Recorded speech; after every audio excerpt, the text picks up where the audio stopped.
The rain hadn't stopped since dawn. Lagos skies wept like they knew something Mercy didn't. She clutched the nylon bag of warm food tightly to her chest as she hurried across the street, dodging puddles, okadas, and impatient horns. Her thin yellow dress clung to her body like second skin, soaked.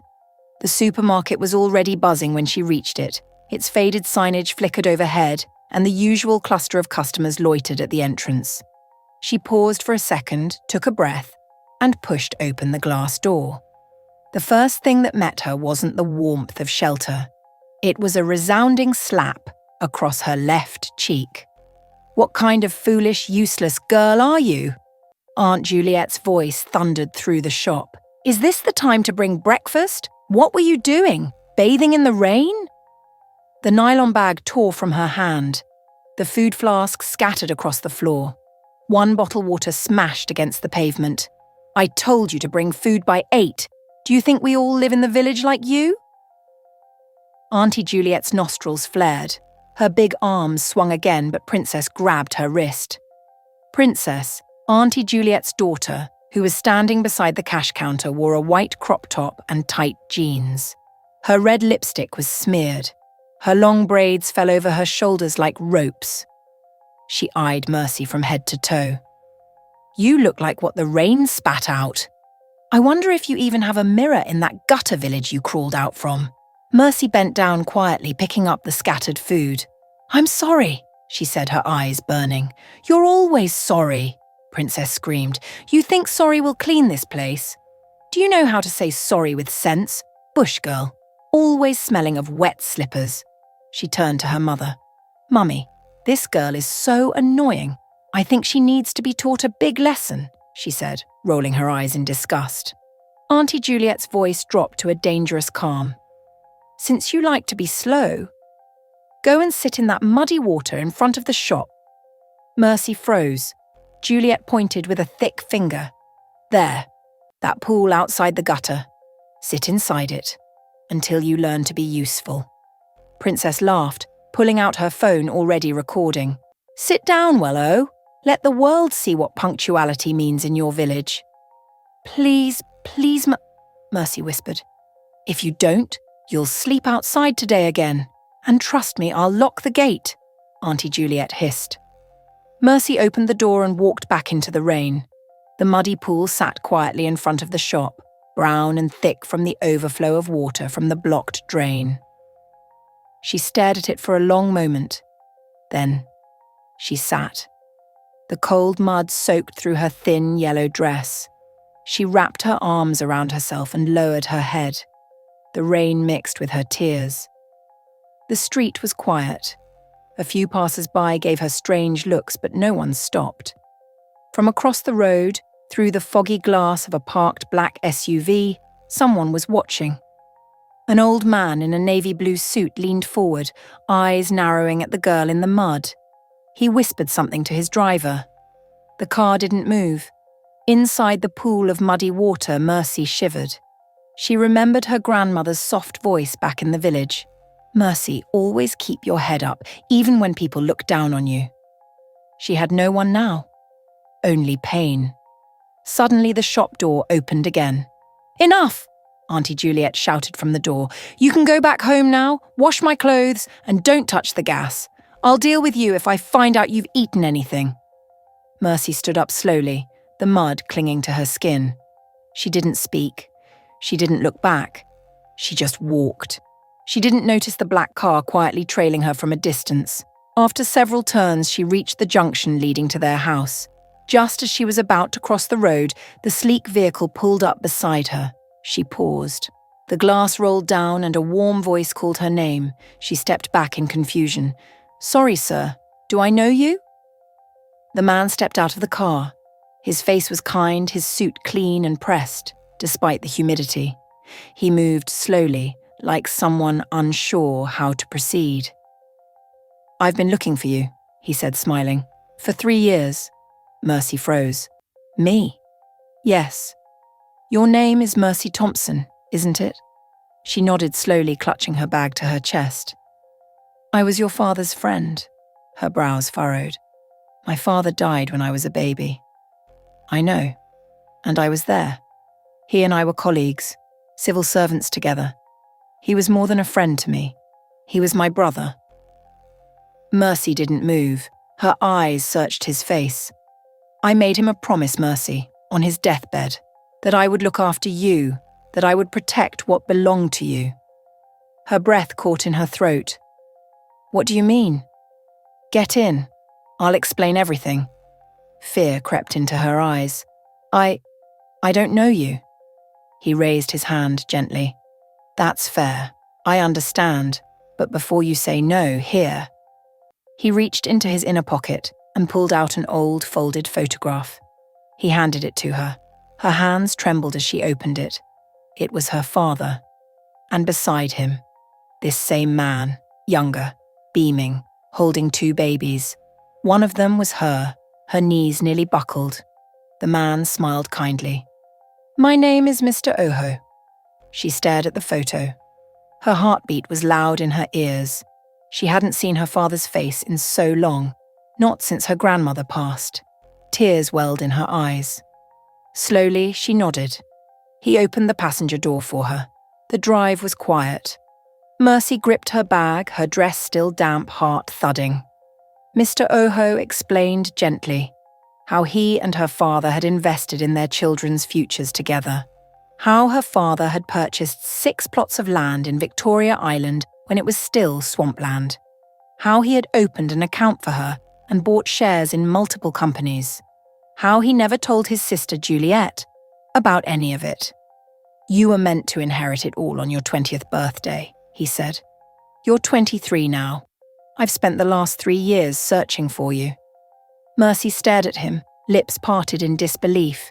He turned to her as the car stopped in front of her house. You don't have to believe me today, but I want you to call me tomorrow. I'll show you everything. The land, the account, the shares. Your father made sure you'd be taken care of, Mercy. He loved you very much. She didn't speak. Her fingers tightened around the photo as she stepped out of the car. The car drove off, and Mercy stood there, under the dripping leaves, staring down at the photograph like her whole world had just shifted. That night, Mercy couldn't sleep. She lay on the mat quietly. Her head was still full from everything: the slap, the muddy water, the black car, and the man who called her by name like he had always known her. And she would meet him tomorrow to confirm everything he had said. She whispered softly, "Oh God, let this not be a dream," in a short prayer. The morning came quickly. Mercy woke up early, quickly finished her chores and made breakfast. After Auntie Juliet and Princess had left the house, she quickly got dressed and stepped out to meet the man from yesterday. Mr. Oho's SUV was already parked a few blocks away. He quickly rolled down his tinted windows when he spotted her and gave a wave sign. She walked up to him.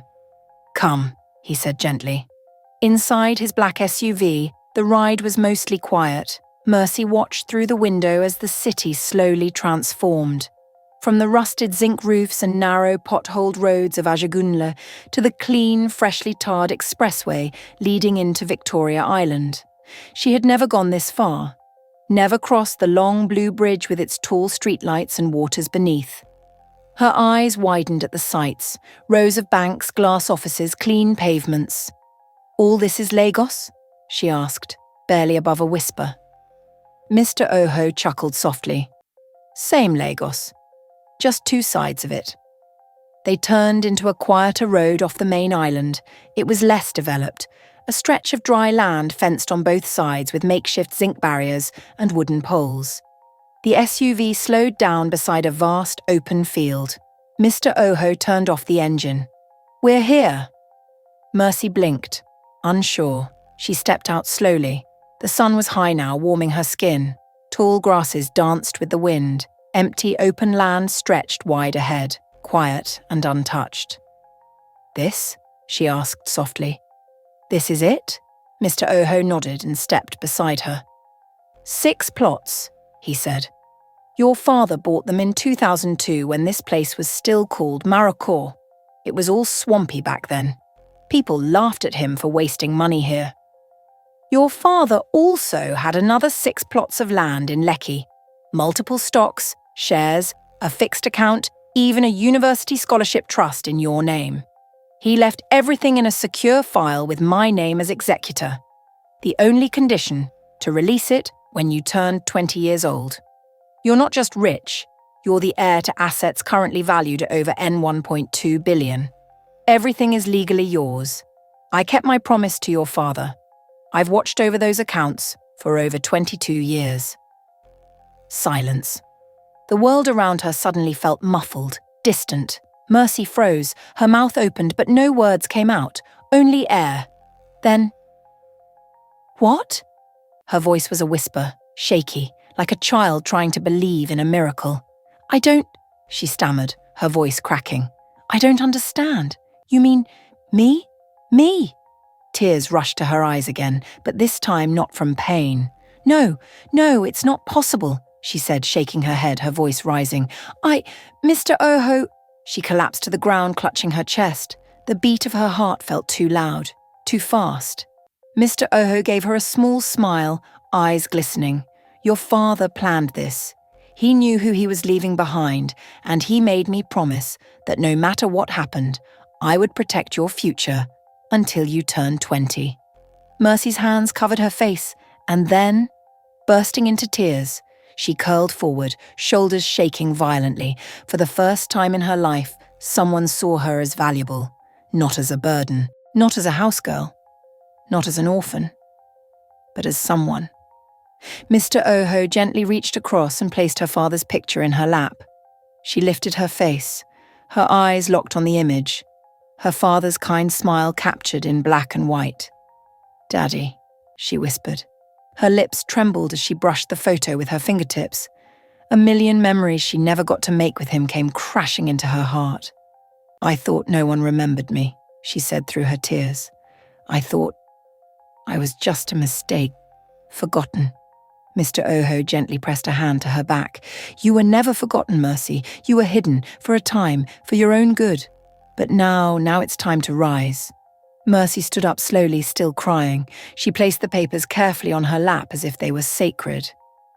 "I'm worth 1.2 billion naira, she repeated, as if she had to say it to believe it.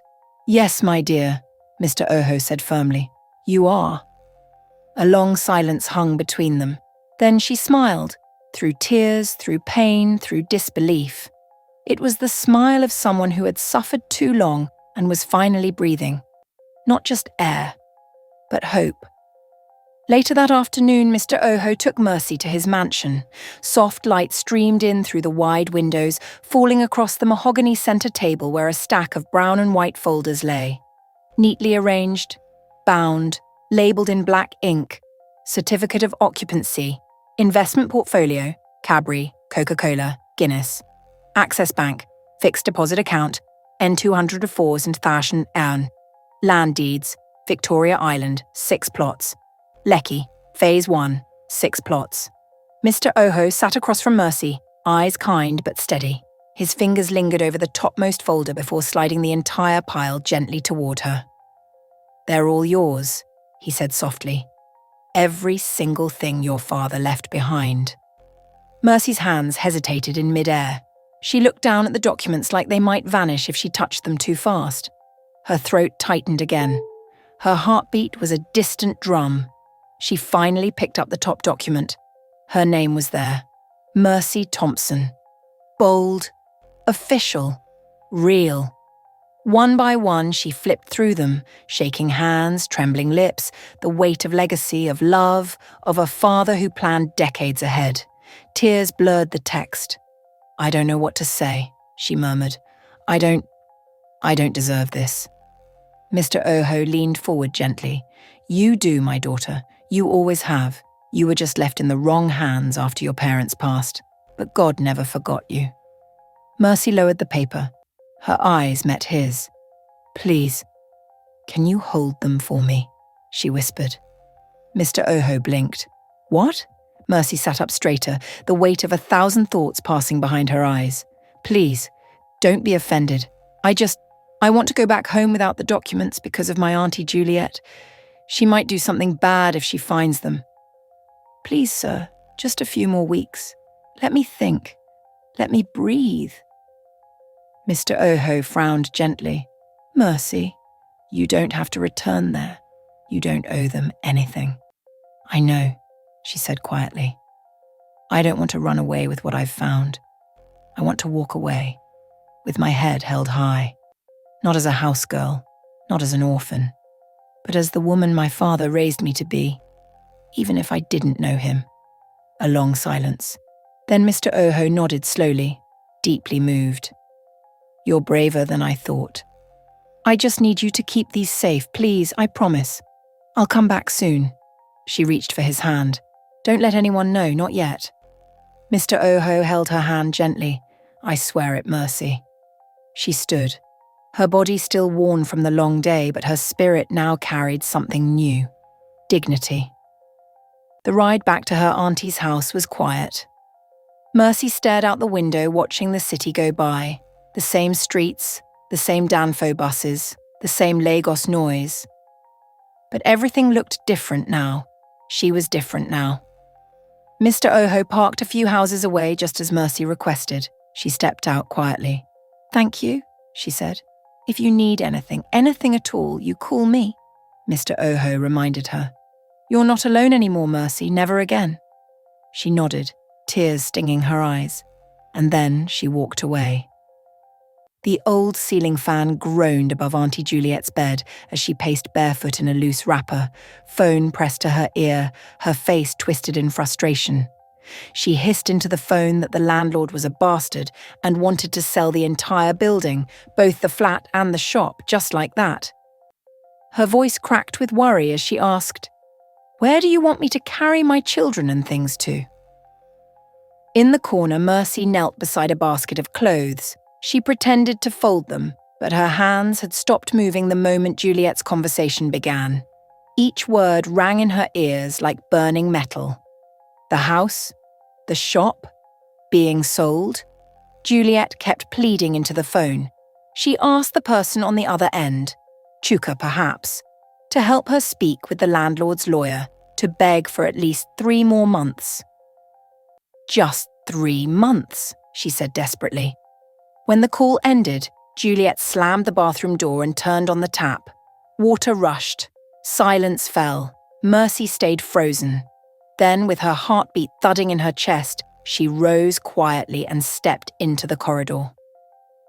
That's when the idea struck her, sharp, sudden, clear. She had to move fast.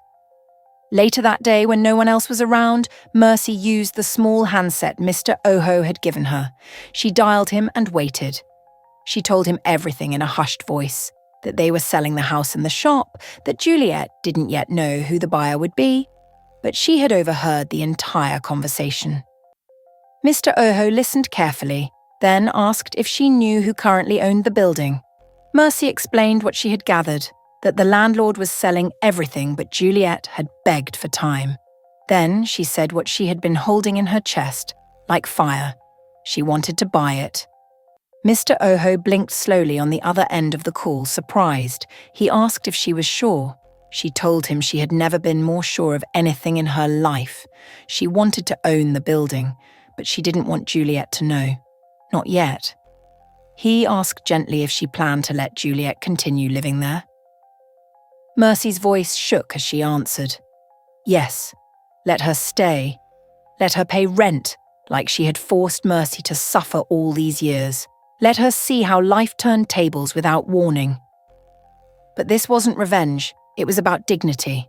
She didn't want to destroy anyone. She just wanted to own her story. There was a long pause on the line.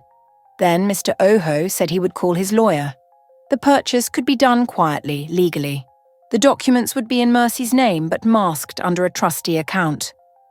Juliet would never know unless Mercy wanted her to. Mercy felt relief flow through her like warm rain. She whispered, "Let's do it." 2 weeks later, it was done. The papers were signed, fingerprints stamped. The lawyer passed her the final deed of ownership with a congratulatory smile. Mercy sat beside Mr. Oho, her heart fluttering wildly as her name shone on the documents. She was now the legal owner of number 17 Otumba Street, the entire building, the ground floor mini-mart, and the attached shop. Her hands trembled as she touched the papers. She whispered her thanks. But Mr. Oho told her not to thank him. She was only taking back what the world once said she'd never have. She looked up at him with tears in her eyes and smiled, fully, for the first time in years. 1 week later, Juliet sat in front of her shop, fanning herself and complaining about the heat. Even Nepa, she said, was against the poor. A tall young man in a wine-coloured shirt and glasses walked up, holding a briefcase. He greeted her politely and introduced himself as the new property manager from Valley Court Realtors. The new owner had sent him, he explained. He asked if he could speak to the tenant. Juliet blinked in confusion and told him she was the tenant. He smiled and told her she would need to come to the office the following Monday to formalise her rental agreement. The building was under new management now. Rent would be paid annually into a trustee's account. Aside from that, nothing much would change. Juliet asked if she would still be allowed to stay. He nodded. As long as payments were made on time, she was welcome to remain. Juliet clapped her hands in relief and looked up to the sky. God, I thank you. At least we still have a roof over our heads. Mercy was restocking the shelves inside and heard everything. She smiled to herself. That night, she lay on her thin mat, eyes fixed on the ceiling. Juliet's laughter echoed from the next room. Mercy closed her eyes, heart steady and calm. She owned everything now. The flat, the shop, the building they had used to mock her and toss her around like nothing. They had no idea. She still scrubbed the bathroom tiles. She still cooked 3 meals a day and mopped the floors. But something in her had changed. She was no longer a girl searching for love and a place to belong. She was a woman. A woman who held the keys to the very home where she once cried herself to sleep, the landlady in disguise, and she wasn't done yet. Thanks for watching. What lessons did you learn from this? Drop your comments below. And if you enjoyed this story, please hit the like button and subscribe for more powerful tales that touch the heart and stir the soul. Your support helps bring these untold stories to life. See you in the next one.